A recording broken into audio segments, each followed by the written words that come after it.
ఒక satellite entertainment ఛానల్లో ప్రసారమయ్యే పాడుతా తీయగా షోకి ఎంతటి పేరుందో తెలిసిందే.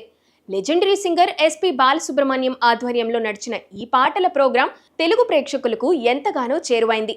ఎందరో సింగర్స్ ప్రతిభను ప్రపంచానికి పరిచయం చేసింది. బాలసుబ్రహ్మణ్యం మరణం తర్వాత ఆయన కుమారుడు ఎస్పి చరణ్ ఈ షో హోస్ట్ చేస్తున్నారు. ప్రస్తుతం సిల్వర్ జూబ్లీ సిరీస్ జరుగుతుండగా ఎంఎం కీరవాణి, చంద్రబోస్, సునీత జడ్జిలుగా వ్యవహరిస్తున్నారు. అయితే ఈ జడ్జిలపై తాజాగా సింగర్ ప్రవస్తి చేసిన ఆరోపణలు సంచలనంగా మారాయి. సూపర్ సింగర్ సహా పలు షోలలో విజేతగా నిలిచిన ప్రవస్తి పాడుతా తీయగా సిల్వర్ జూబ్లీ సిరీస్ లో పార్టిసిపేట్ చేసింది. అయితే ఆమె అనూహ్యంగా చాలా త్వరగానే ఈ షో నుంచి ఎలిమినేట్ అయింది. దీంతో అందరూ ఆశ్చర్యం వ్యక్తం చేస్తున్నారు.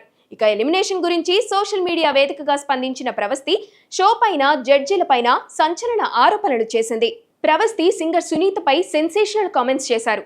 ఒకవేళ షోలకి పార్టిసిపేట్ చేయాలి అంటే గనక ఖచ్చితంగా రెఫరెన్స్ ఉండాలి, లేదంటే అవమానాలు ఎదుర్కోవాల్సి ఉంటుంది అని చెప్తున్నారు. వీడియోలు అలాగే యూట్యూబ్లో ఒక లెంగ్తీ వీడియోను కూడా పోస్ట్ చేశారు ప్రవస్తి.